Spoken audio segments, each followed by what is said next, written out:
Dear attendees, welcome to the second day of the conference, a year of European opportunities, organized by the government of the Republic of North Macedonia.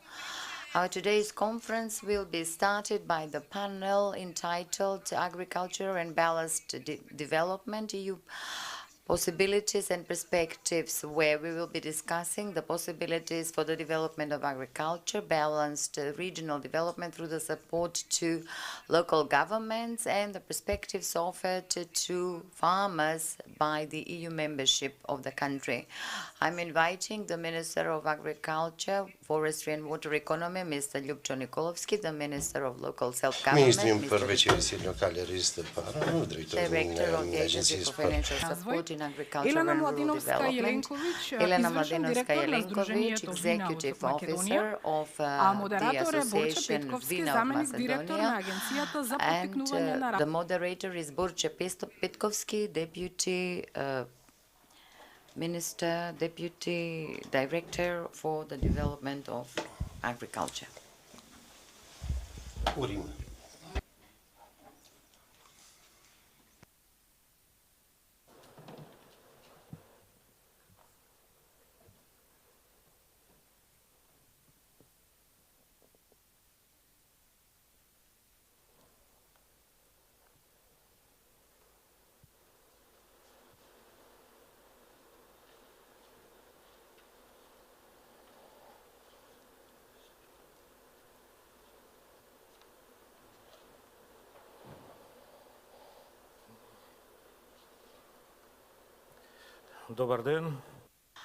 Good morning.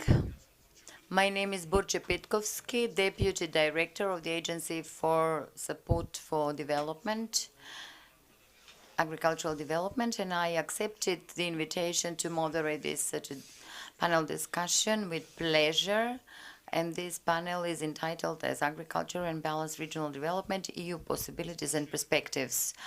In professional circles and in general, whenever we are talking about the EU perspectives of the Macedonian agriculture and balanced regional development, oftentimes questions are raised such as, are we able to do that? Which path should we follow? Which policies have we implemented, and what else we can do to have both the agriculture and balanced regional development as per the EU model? What have we done and what are we supposed to do further to improve the quality of livelihood in rural areas? Do we have the knowledge to do that all? All of these questions will be attempted to be answered together with the panelists, the Minister of Agriculture, Forestry and Water Economy, Mr. Ljubčo Nikolovski, the Minister of Local Self-Government, Mr.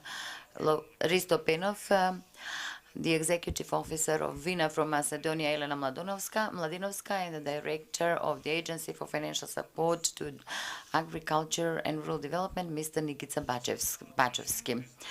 When we raise the issue, if we know how to do it, allow me to present a few words on behalf of the agency I'm representing. The main task of the agency is to provide advisory services to primary farmers, agricultural producers, while taking account of preservation of rural areas through the nurturing of tradition and customs in line with the specifics of every planning region. And therefore, the agency is organized into 8 planning regions by modifying the charter in 2019. To that end, the agency, through its capacity, is finding methods for the modern scientific knowledge in agricultural production in a practical manner to share with the farmers so that they can get adequate results in their production.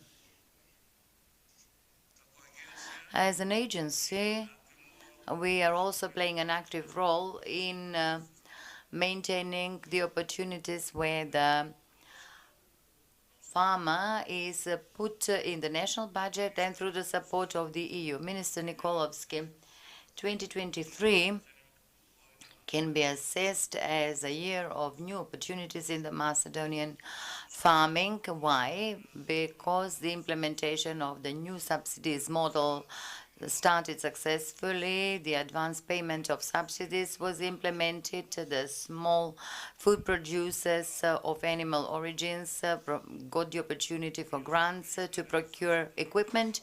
And we wrapped up the implementation of the IPAR 2 program. And first in the region, we started the new IPAR 3, where through the EU support, we are modernizing the Macedonian agriculture. Actually, was 2023 a year of new opportunities for agriculture, and what kind of new opportunities does the EU membership give to farmers? Thank you. Chair, welcome to all the attendees and anybody following this conference. Yes, agriculture in 2023, through the highest number of programs and measures implemented, proved that, especially in our country, where if we compare it with the region, most of the economy is based on agriculture and food production. That is to say, the highest share of agriculture accounts for the GDP of 2023, and 2023 was completed as a year where countries in the region are asking about our policies. They're seeking to know what we've done to apply by them. Not only that we didn't have any protest by the farmers within these 2 years. I think the main benchmark is the policies we enacted. First of all, competitiveness, sustainability, productivity, and agriculture development can be based on the EU funds. We've proven that as a country we can set an example. If the IPAR 2 program for the 5-year period between 2012 to 2016, we used more than 10% of the total funds and returned to the EU Treasury 55 million euro. Within this, each year in a row, we are returning €0. We haven't returned a single euro to the EU Treasury. We have a record number of contracts, 2,400, more than 2,200 have already been paid. The director is here to confirm the figures, and the strict control on the ground proves that investment has been implemented. The total number of contracts is higher than all the countries that are beneficiaries of IPAT. We are a model on how European money can be used.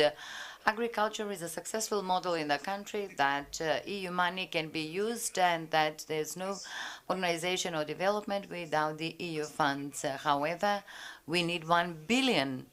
We need a lot of funds, a lot of money, and therefore the IPAR 3 program has seen the first, our country as first of all the beneficiaries. Not any of the others has initiated this program precisely for the publicity and preparedness on the ground of the business sector. We have record requests and record number of applications under the 2 measures placed in calls, more than 1,100 applications, approximately 1,100,000 euros, and those are funds for modernization and development. IPAT is a one success story where we prove that we can do and we can manage to utilize those EU funds, and may God help us do it in the railroad infrastructure, culture, education. However, EU offers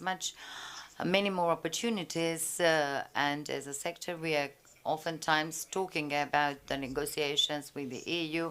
We've successfully completed the screening through many positive comments by Brussels, and if you view the report, it continuously notes the successful agricultural policy. The EC report contains the criticism regarding the blockages in Parliament, why laws were not enacted, why we don't have new employments in the IPART agency. This year we've secured new accredited measures, and once again we'll be leaders and set an example on how agriculture can absorb those EU funds while the other countries in the region are facing penalties and termination of programs. However, the national programs are in place as well. You've mentioned them. This is going to be a year of new opportunities, and therefore we set ourselves the goal to have new 2,000 small food operators and for the coming 4 years, and we've accomplished that within 2 years. More than 2,500 new food operators, small producers. We developed a new model together with the farmers. There's no communication or comments, individual opposing this model. A speedy payment of subsidies for the first time ever. 2023 was ended by paying the subsidies for the current year. It has never happened before. For the first time ever, the state is saying these 25 crops are strategic ones and they will be funded 100%, not the others. And everybody embraces them. And once again, everybody embraces this because we've done that with the farmers on the ground through consultations. And there is a model where we say that we will be oriented to final products. As many as possible small food operators and grants supporting them. This is the tradition and this is the history and background of Macedonia, and we indeed have a number of examples, more than 2,500 small operators that produce from home the best traditional products as final products. They can sell them from their threshold online and so forth while obtaining grants. The EU schemes have been implemented for 2.5 years in all schools and kindergartens for a healthy meal for all students and preschool students, and this is fully implemented. We've established the new program for new startup winery. Only within 1 year we have 100 small wineries registered, and also Macedonian family wineries signed a memorandum of understanding while paving the way for the image of the Macedonian wine, where the exports are growing when it comes to wine. Then the processing industry is going up, which attracts most funds. The intervention fund has been introduced as well within these 2 years, and the countries from the region are also asking us about this. This 2024, we are going to have the intervention fund in place again, available to Macedonian farmers. So this 2023 was a year of a record number of programs, model of subsidies, advance payment of subsidies, record registration of small operators, food operators regarding final products, and we are leaders in the utilization of EU funds, and I indeed think it was a year of opportunities. Agriculture is increasingly becoming attractive, and there is great interest in the utilization of funds and engagement of young people, women, and small food producers in the entire range. Yes, you put it well. Macedonian agriculture can absorb funds from IPART, which means that the level of development of farmers is at a higher level, raised higher, and therefore they can fulfill the conditions and standards required by IPART. For the ones with a lower level, the national program is there to give them opportunities to reach the development level to be using the IPART funds. Mr. Pinov? The Ministry of Local Self-Government is key to the implementation of balanced regional development policies because it designs the policies and involves local governments in the decision-making processes and implementation, which is very important in the accession process to the EU. Now, how do you assess the previous year, and what could you do, and what did you do? Thank you. 2023, in terms of regional development, can be assessed as a successful year. And in order to confirm this fact, this assessment, I'll list just a few facts. The priority of this government throughout the 7 years was to increase the funds invested in balanced regional development.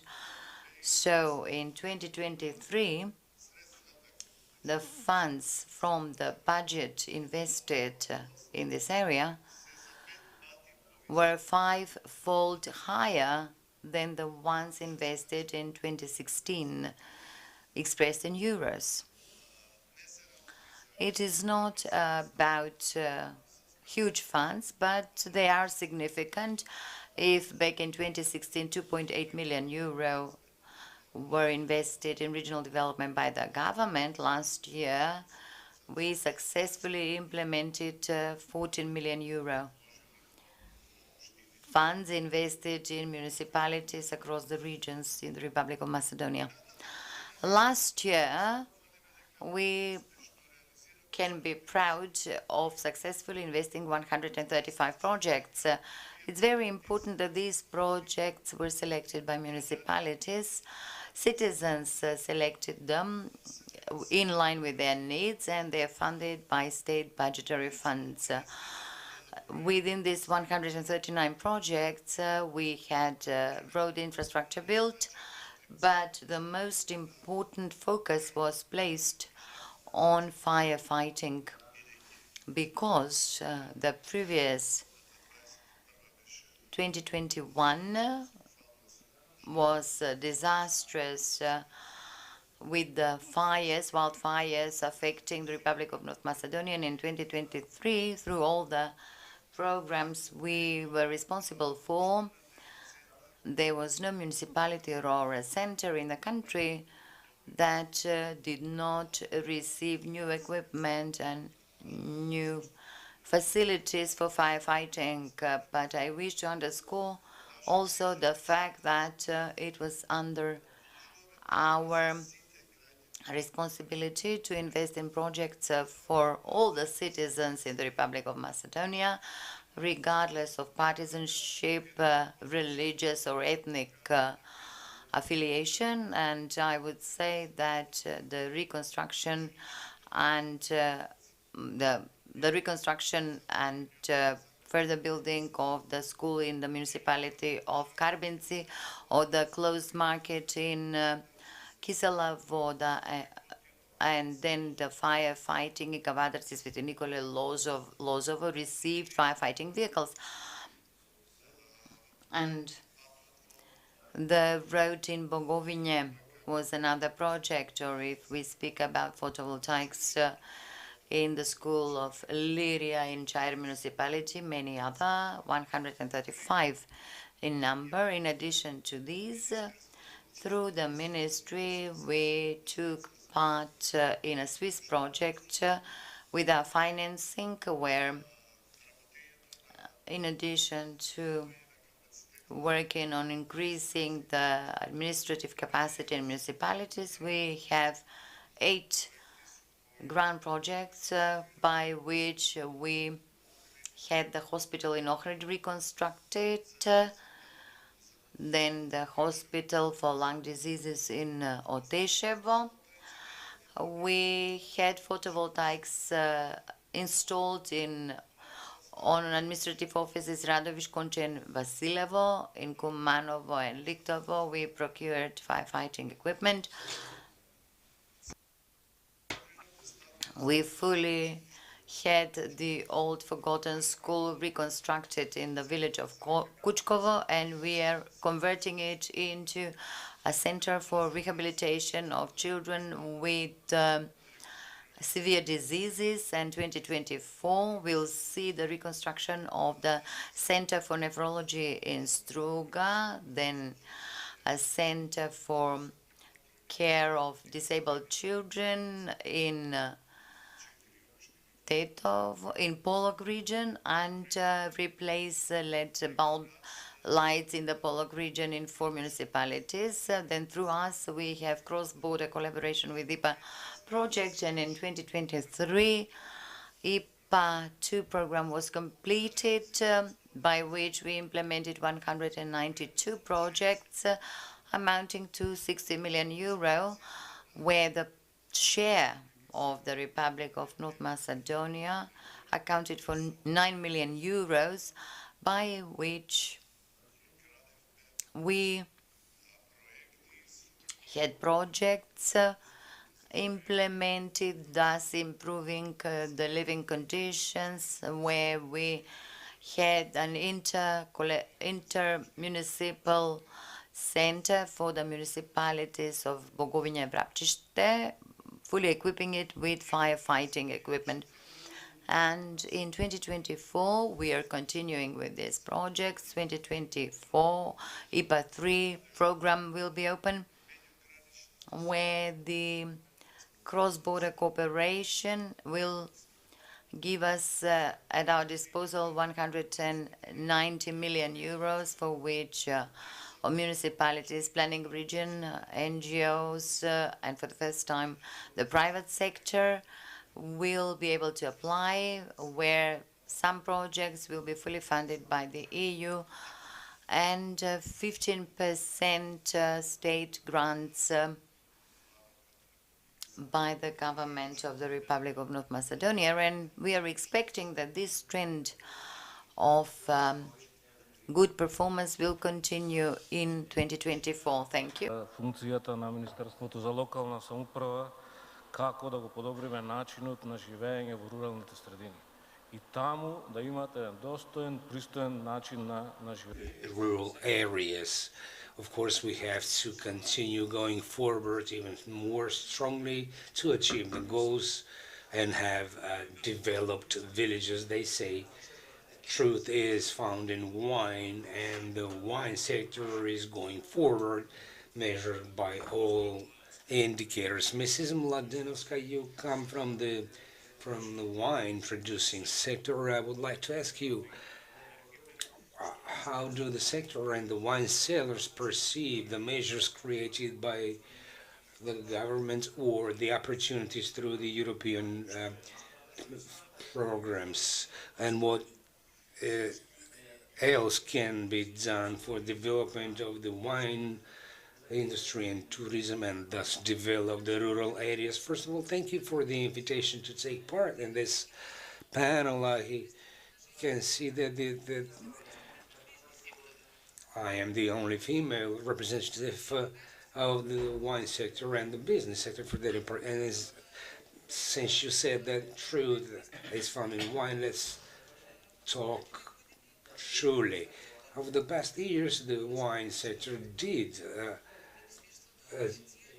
achieve some advancement and progress. We had support from the agency and the stakeholders in the business, but not only for the wine sector, but the agriculture in its entirety. All of these efforts and our leaders' position of the country in the region are not sufficient. But I think it was Kennedy who said, do not ask what the country can do for you, ask what you can do for your country. I have this impression that everyone is expecting that it is the state that needs to help them. And exactly in the role of a representative of the business sector, I will say here today that the individuals and organizations involved in this industry are not making the steps required. The Minister of Agriculture mentioned the subsidy model. This is something that we discussed with the wine sector and the other ones as well. And it is a very significant step for progress and development in the country, because the subsidies were allocated per square meter, and now they are allocated to the farmers who really create added values in developed economies. The support is provided to small producers, as you said, so that they can come at a stage at which they are able to create a product with added values. But let's compare this with, metaphorically, with a train in motion, but it has a locomotive. So far, the small producers were your carts and wagons left behind, and now we have them connected to the train, but we now have to add strength to the locomotive from pulling them forward. So along these lines, I think that all stakeholders should be involved in these policies, and I believe that this subsidy model will continue in the future, and everyone will be prepared to utilize the IPAR funds, and these funds will cease in the near future. So we have to ensure sustainability of our production. How to do that? By changing the mindset. In the business, there is a management technique called 5 whys. Why? Are in this situation as an agricultural country. We have been known as an agricultural country even in former Yugoslavia. Everyone got their food from us. Now we're in a situation in which we have to import food, and that, of course, gives rise to inflation. At the current moment, the prices of food are frozen. What will happen one day when they have to be unfrozen? So all these farmers have to come up with some added value, some product that can be sold here domestically, but also can be sold at a good price on external markets, and that can only be done if we build the country's image as a wine country, an environmentally friendly country, and clean country. If our products go to foreign markets, and we are one of the most polluted countries, Skopje and Strumica, many cities are among the most polluted cities in the world, there will always be this perception that we cannot produce environmentally clean products and export them. As I said, 5 whys. Why is this happening? We have to identify the root cause and thus resolve the issue. In this case, it's the mindset of the people. We all know that a large percentage of the population wants to leave the country, and these measures that we're discussing today do help to change the awareness of people, but I think they're insufficient, and then we need each all of us, each in organization and individual, need to work and take better and deeper strides in that direction. I will try to stick to my point. We have with us today the Minister of Local Self-Government. One of the steps would be to retain people, especially in rural areas, or the so-called destination management. We all know that the Tikvish region is a very attractive wine region. There was this event in Demirkapia yesterday, which destination management was presented, and the stakeholders, that is, companies, small and large producers, that will attract both domestic and foreign tourists and sell their products to them. But we also have to talk about integrating all stakeholders, all cities and municipalities that will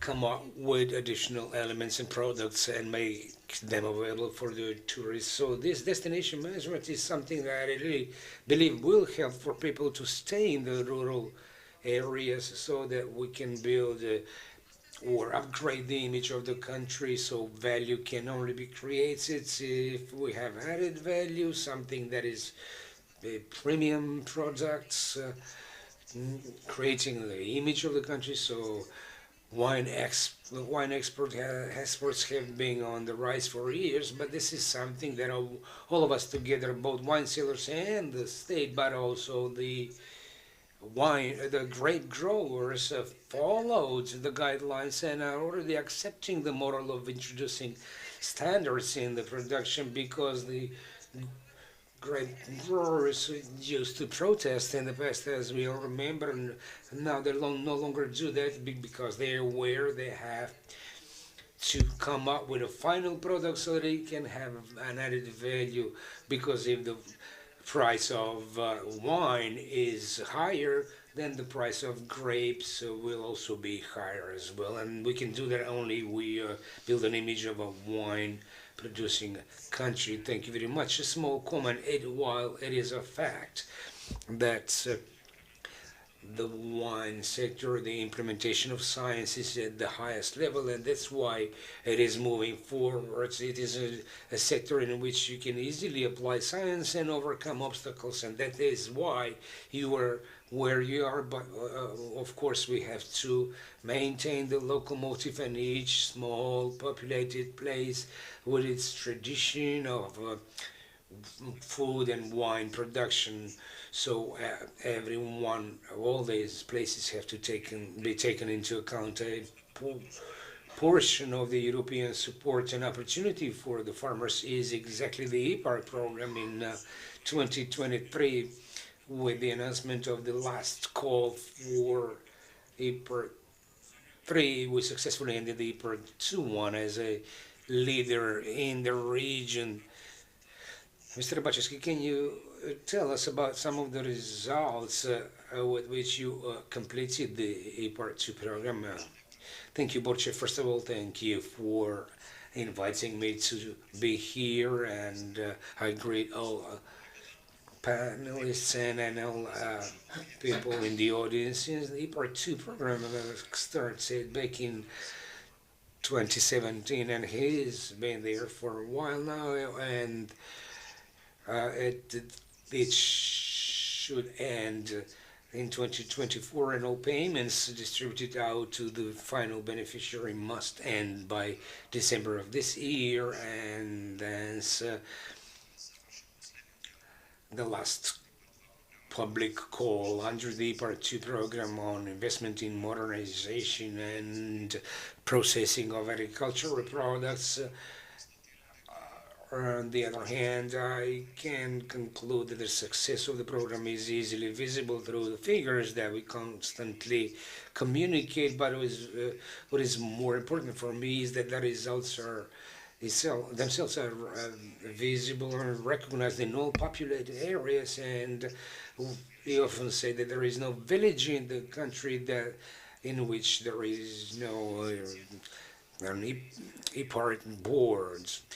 But in this past period, since 2017, more than 2,300 agreements for financial support have been signed with ultimate beneficiaries who receive financial support. The total financial support amounts to 60 million euro, which is the entire budget allocated to the state by the EU. We can only confirm that what was provided as a financial framework in this period for EPAR 2 by the EU is fully distributed to all the final beneficiary. All funds have been contracted and enter the investment cycles of these beneficiaries. These results, especially in the first several years, 17, 18, and 19, did require a lot of efforts, a lot of meetings, and enhancing the capacities of the EPAR agency, simplifying the procedures, and what is more important in my view is the transparency of the program, all the informative sessions that were organized in all populated areas where farmers live and beneficiaries, and the Agency for Support and Development of Agriculture discussed all the details with the beneficiaries, especially when it comes to the criteria and documents required. And we can see a huge growth in the interest among the beneficiaries, and this is reflected in the, as I said, more than 2,300 agreements concluding. In short, this is more for the audience, is what EPAR 2 meant for the farmers. It helped a lot in the modernization of the agricultural equipment and machinery that is required for better products. So we have representatives from the wine sector here who can confirm how much this IPART support meant in revitalization and new plantations that affected the production of these agricultural products that were accompanied by investments in irrigation systems with state-of-the-art equipment that allows for using water in the most rational way to irrigate these areas. When it comes to processing capacities, which I believe is most important in agricultural production, a lot of dairies, wine cellars were built, new ones, and old ones were reconstructed. And this is of great importance for our agriculture because these processing facilities launched added value products or products that added value to the economy, and on the other hand, proved to be exceptionally useful in creating this symbiosis between the producers and domestic farmers, so that this is something that is essential for increasing the export. Another important segment that IPART program helped substantially was the development of micro and small businesses in rural areas. We mentioned in the discussion all the elements that are required to develop the rural areas, and one of those things is infrastructure, and we have to help them survive, especially companies in rural areas populated with up to 30,000 inhabitants, and there are many. We need to build new photovoltaics for generation of their own electricity generation and creation of many new jobs. And we know that rural areas are also have the benefit of the new measure of the support for reconstruction of new accommodation facilities that add to the tourism offer in the country. And in a situation when the IPART 2 program is nearing its end, and we're starting with IPART 3.1, we can see the increase in the interests of the farmers in procuring fund for investments. I hope that by the end of this year we'll be able to present a clearer report on what has been realized, how many investments have been completed and supported by EU funds. But what I can say now that we have been able for over a very short period to utilize the IPART 2 program, and as opposed in the past when we were regarded one of the countries that was among the ones who used the least of the funds, and only 5 or 6 years we're together leaders in the region with other countries, with Croatia, and by the end of 2024 I'm sure we will have completion of the program at the level of some of the EU member states. Thank you. Yes. It is good to hear that we have used all the funds and we know what we are doing, and even more that the processing industry was one of the biggest beneficiary of the IPART. So that means that they can process agricultural products, achieve European standards, and sell their products on European markets. Without such a support, they could have never done that. This opens door for all of our agricultural producers to have their products sold at European markets. Minister Nikolaski, the annual programs for work at the ministry have already been developed and adopted by the government. And this year, farmers can also expect a new set of measures, support measures. What will you focus on as a ministry, and what measures can we expect this year? We are creating the measures together with the subsectoral groups, Agro Council, the general public, involvement of university faculties is on a daily basis within the ministry agenda.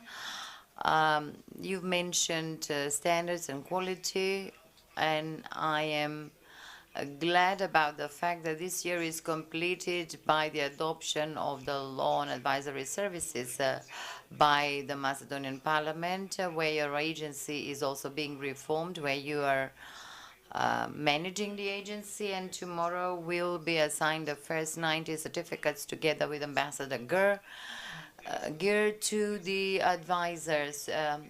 Today we are not talking about the issues in the wine producing sector or IPART area. I think that we've overcome a number of challenges. Today the information and application of all agro-technical measures is an issue, and also to observe the EU and global standards, primarily in terms of what is demanded. And I think that in the region we have the best law on advisory services, a law that provides for more than 400 young agronomes, agroeconomists to be incorporated and utilize the measures. So any farmer can be an advisor that will monitor the total production, unlike the other laws where in a way they've been blocked for various reasons. And tomorrow we'll be discussing in our government session the law on wine, which will be most modern EU aligned law on wine, where all the standards are discussed with Elena continuously. We are talking where we should see ourselves. So we are the 13th country by exports across the world, first in the region, before Greece, Bulgaria, and Serbia, and all fairs proposed by Wines of Macedonia. The Macedonian wine was rather surprising. We were together with Spain and France, but the whole board of directors or the organizer visited our stands. There's no winery, and in fact, Nikki can underline that.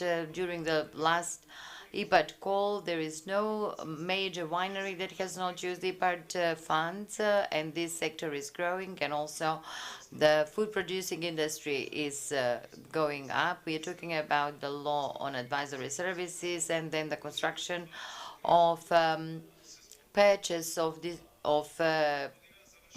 centers and distribution centers. This year we ended with contracts concluded on design and supervision. A business plan, a location in Gazibaba was identified. Skopje and the region will receive a modern logistical purchase and distribution center where all the Macedonian farmers and wine producers will be able to get modern equipment for refrigerating with refrigeration sector, where the nice Macedonian products by which we are famous will be stored and packed and kept. About 125 million euros is the purchase center in Skopje, and on top of that in Strumica and Res and sales centers. And we have had a historic irrigation model agreement. We agreed we concluded a contract for all the regions, Gevgelija, Valandovo, Strumica, the main agricultural lines. So these contracts have been concluded, and it's going to become a reality, new and modern irrigation systems. And 2024 will be the year of livestock breeding, where we'll be focusing on stopping the drop in livestock breeding in the entire region. And we've been discussing this with all the ministers.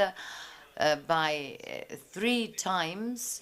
This was mentioned in government session, and today they'll be published in the official gazette. All the female livestock, we are focusing on cow breeding and increasing the livestock fund that will provide us with milk and food. If we are paying for 600,000 sheep, we are paying subsidies for fewer than 400,000. A few years ago, we exported 200,000 lambs, and we also export 200,000 lambs nowadays. We need to have the real figures about livestock so that the subsidies are provided, and therefore the measure to increase the lamb is increased from 400 to 1,000 dinars, and we'll have a drastic increase, and assistance in the sector that is ours, that was affected by the African plague, but it's also a sector where great attention is paid to the swine breeding. However, the key will be with female livestock and cattle and lambs. We'll have a new measure for the surface area of maintenance of meadows, which is related to the increase in livestock, 6,000 dinars per square meter for the first time. Then the support for livestock breeders for 316 to 600,000 dinars is increased. If we started with 50% in 2024, everybody should know that we secured the funds for 100% support for green oil for the farmers, fruit producers and vegetable producers, and that's a sector where we have more than 150 million euro foreign currency inflow from tobacco production, and therefore we have a few measures this year: 6,000 dinars per hectare for the first time ever, and record 110 dinars for first-class tobacco, which has not happened so far. We've noted the wine producers, 60,000 dinars will be the subsidy for the production of high-quality grapes instead of 40,000, 60,000 dinars if contracts are concluded in time. If the wine purchasers apply all the agro-technical measures and monitor production, if wine producers and grape producers agree on the quantities, and if the grape producers get a subsidy for premium wine, and for the first time Sanushina autochthonous type variety, which is getting more popular. We supported them through the Rural Development Program, all fairs. However, this year we need to note the measure of business plan, which I think was one of the most successful ones last year, covering the registered and beneficiary farmers, the ones saying that we have no other activity, our primary activity is farming. We concluded the contracts at the end of 2023, and this was the most affected group of farmers. We also enabled the new measures, not to wait for the measures for machinery, tractors and procurement, but to apply throughout the year and specify in their business plans what they're requesting. And therefore this 2024 we are securing 10 million euros to support the business plan to procure livestock for breeding, which is going to be for the first time introduced this year. The small wineries, small distilleries will be supported, small food producers, but the time is limited, and certainly in the coming days we'll publish and explain into more detail the programs adopted by the government. Indeed, The program is rather voluminous, including many, many new measures, and we are all expecting successful implementation. In a way, the same question to you, Mr. Pena, what are the perspectives of policies for balanced regional development? A high number of projects are implemented that are important for citizens, improving the living conditions, especially in the less developed areas. Are there any challenges, and what is the response by the Ministry of Local Self-Government? Certainly, there are challenges, and the answer is not provided only by the ministry, but the government as a whole, because in this department, the other ministries are also involved, the Ministry of Agriculture including, the Ministry of Culture, the Ministry of Education, Labor and Social Policy, Transport and Communications, and so forth.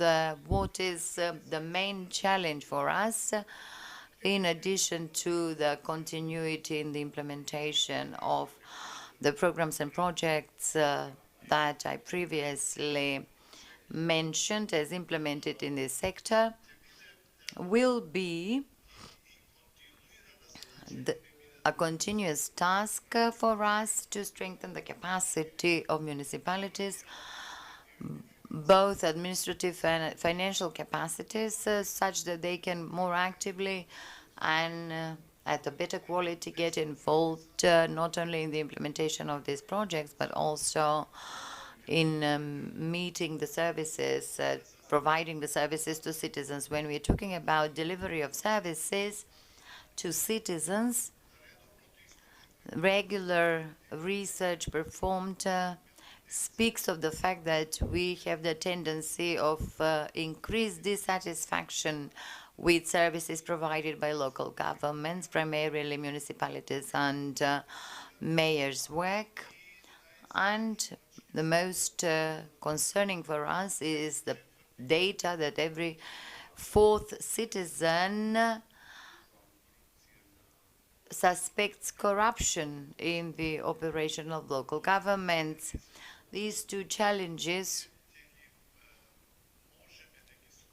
can be overcome by building the capacity of the administration, municipal administration, but not only through seminars and training events for the employees, but also through true education and even enabling assistance in employment and retaining certain staff profiles.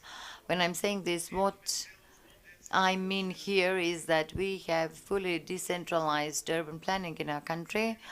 Municipalities are fully responsible, and the number of illegal buildings is going up, which means that they do not perform their function. And on the other hand, we find out that in certain municipalities, even they don't hire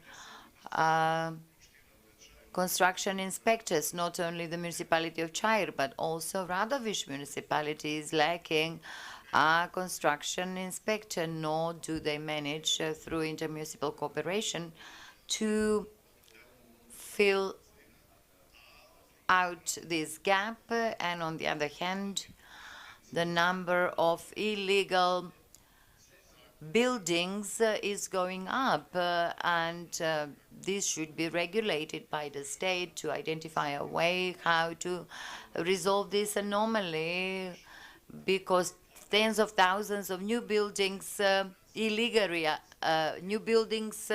constructed illegally are in place. We are continuing with the financial decentralization, and this year the participation of municipalities in the spending of VAT is going up by 0.5%, and also which is not sufficient, and we are in a continuous so to say, war with municipalities, because the only way out they see in central government, although through the decentralization by 2005, they were assigned with tools that are continuously enriched to raise funds to fund their own activities. The most significant is the property tax, then the environmental taxes and fees, then the rule the polluter pays is not applied by them. Their public areas in municipalities are used almost free of charge. The price for public services are below, the price is below the regular levels, and therefore they generate losses.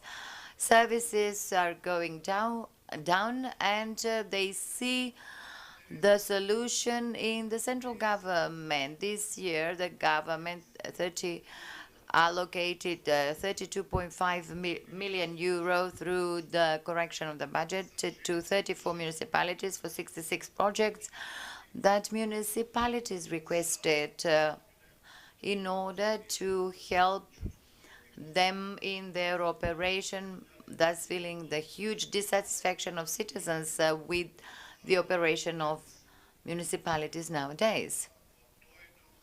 So in that spirit, we'll be continuing during 2024. We mentioned that the IPA 3 programs are commencing in 2024, and together with UNDP, in 2023, we developed 75 projects for municipalities to apply for funds.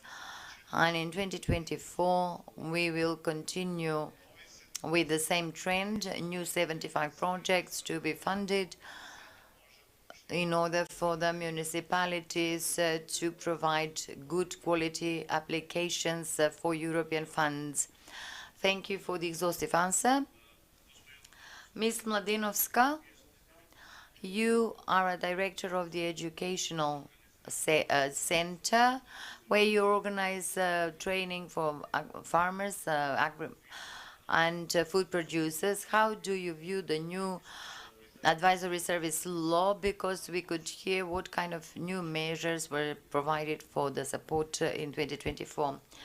In addition to being an executive director of ISO Macedonia, where I've been doing this for 6 years without any compensation. My primary activity and position is director of the M6 Educational Center, but knowing the circumstances in the area of agriculture, we were motivated together with my team, extraordinary people who are learning on a daily basis, and it's very rare for one to find people nowadays that wish to move forward to develop this sector. We are developing training programs for excellence in agriculture and food production, retail, and various types of training, exports and logistics to assist the development of the economy of our country. As I previously mentioned, and you also noted, science, I'll go back to the wine producing sector. Why is, so to say, the wine producing sector better than the other sectors? In order for us to place our products abroad, they need to be competitive. When you see the shelves across the world, you will see thousands and thousands and millions of different labels. We need to be competitive with our quality. In order to reach this quality, we need to meet the standards.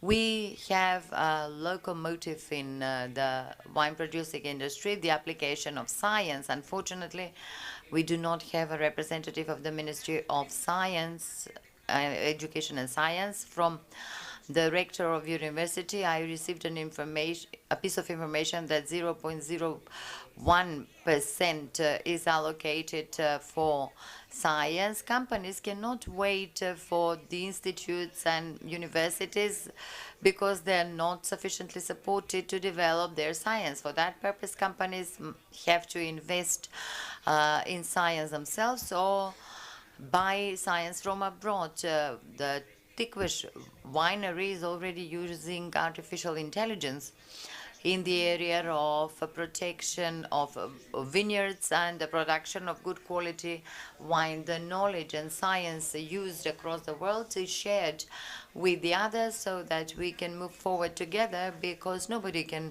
move forward on their own, alone, just like we as individuals cannot do that without joining our forces. And previous speakers mentioned corruption and education.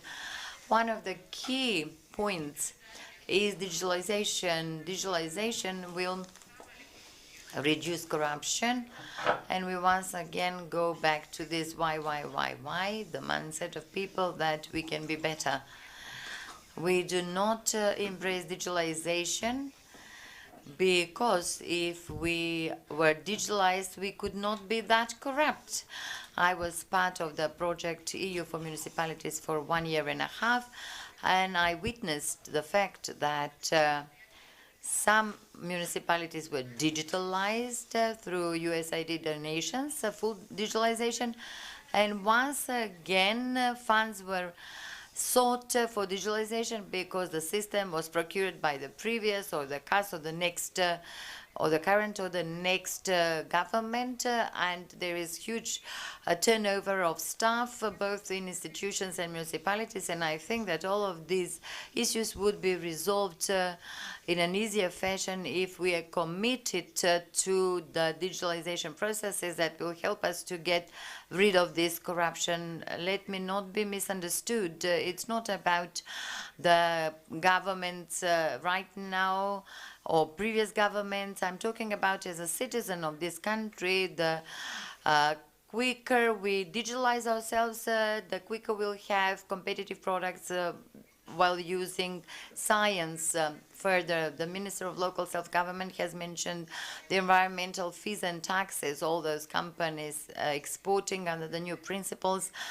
You know that there is the EU taxonomy. ESG is introduced. Every company that has interest to export to Europe will have to meet those principles, and therefore we are developing educational programs for companies and individuals. And otherwise, as to what's happening in the ministry, I indeed welcome the initiative and the new law.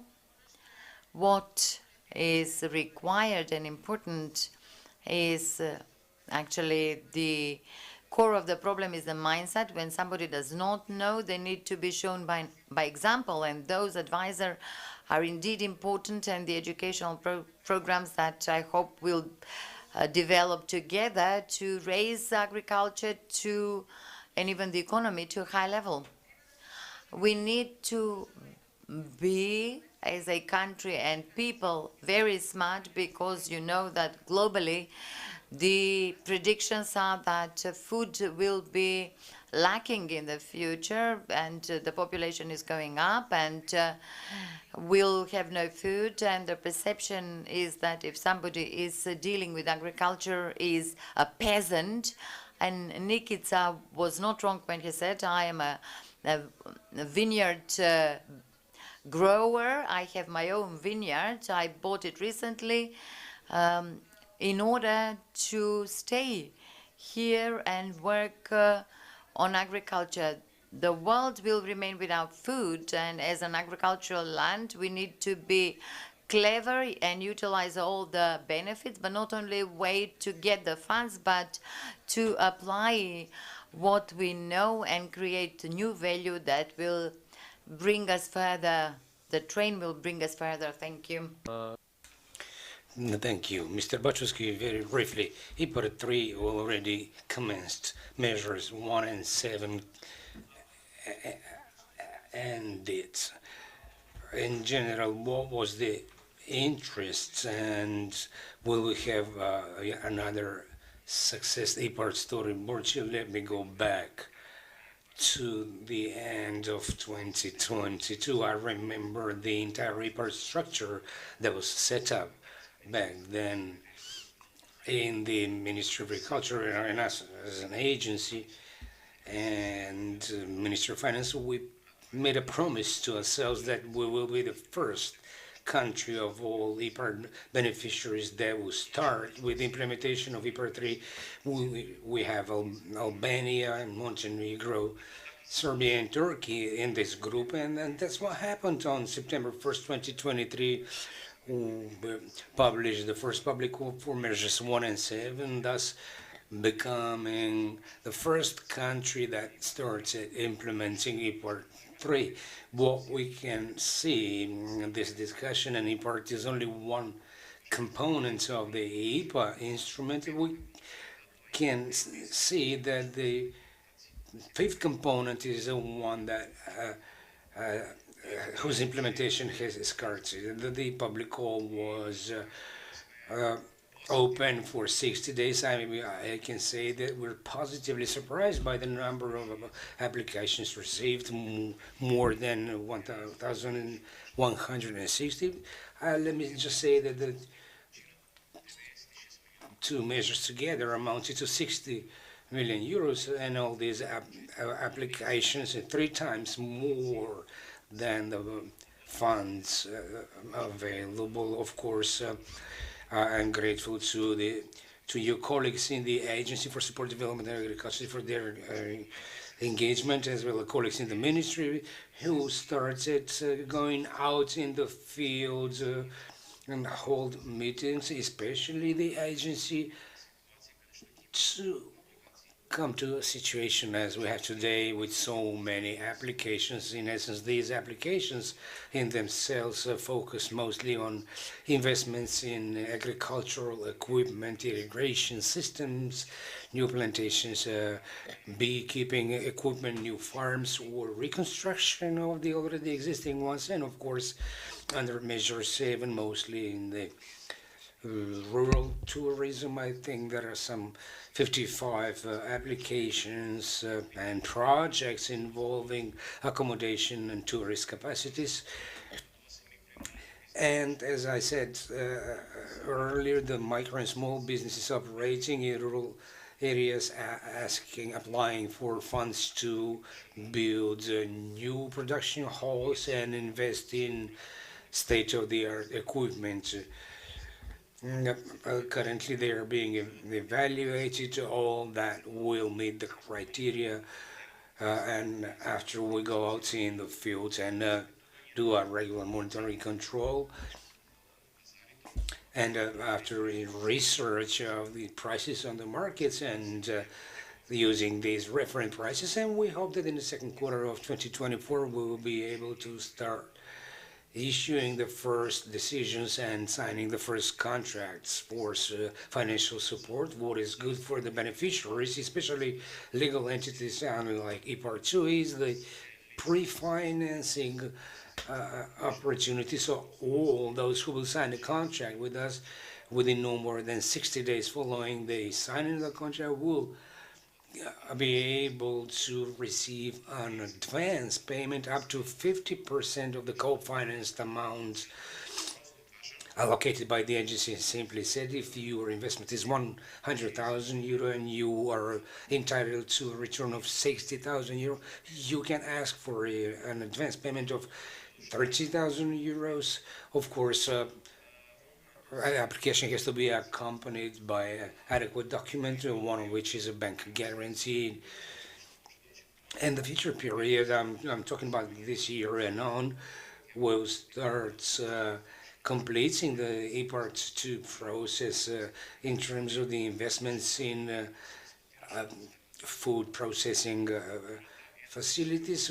Is that we will begin with preliminary meetings at the chambers of commerce, with the food processors and so on, so that we can slowly start to prepare for an informative campaign, waiting for the new public call under IPAR 3 that will support investment in building new or reconstructing already existing processing capacities, like equipment and machinery, and what is important for the producers of renewable sources of energy. I believe that we are the only institution providing financial support that goes up to 70% if you invest in a photovoltaic plant for your own energy uses, which was extremely important in the period of the energy crisis. It is also very important to mention, and it is in the context of this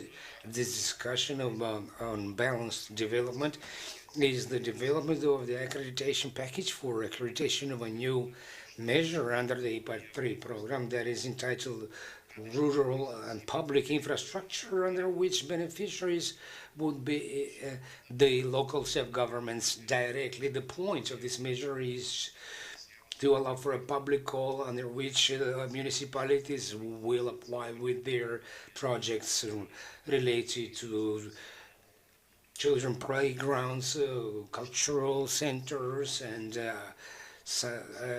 other projects, and obtain finances up to 100% of the amount of their investment, but not more than 1 million euros. So it's a rather wide framework, and only municipalities qualified as rural can only apply under this measure. We will not be able to allocate money to city municipalities, but only to municipalities populated with up to 30,000 inhabitants according to the last census. So the implementation of IPAR 2 is something that put us in the leaders position. The fact that we are the first country that commenced with IPAR 3 and the first sector that began the implementation of any IPA component, I think that puts us in a position in which we can really say that we are prepared, or if I'm modest, I would say personally prepared for quick access to the European family when it comes to institutional preparedness, and which will benefit the farmers and agriculture mostly in investments and the funds set aside from the budget and related to the capital investments they use now under IPAR, and for the municipalities they would have at least 5 to 6 times higher budget than the current one, and we can see that only one public call showed us that the interest is 3 times higher than what we published, which is to say that we have to implement this program somewhere by the end of 2030, and I'm sure that with this dynamics of work and this level of interest, we will soon turn to our colleagues in Brussels and tell them that we have exhausted all funds. Thank you for your answers. The time, I'm afraid, is up. Let us only conclude that the European Union opens huge opportunities for all of our citizens and our farmers, an opportunity for farmers to place their products on European market. The European future today is closer than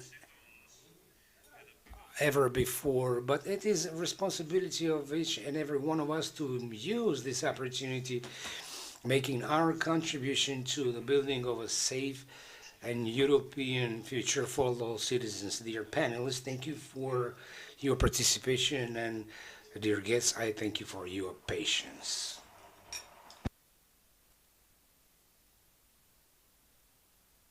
Thank you. Dear guests, now we will have a brief 5-minute coffee break, and then we'll go on with the next panel, and statements for the press will be given in hall number 3. Thank you.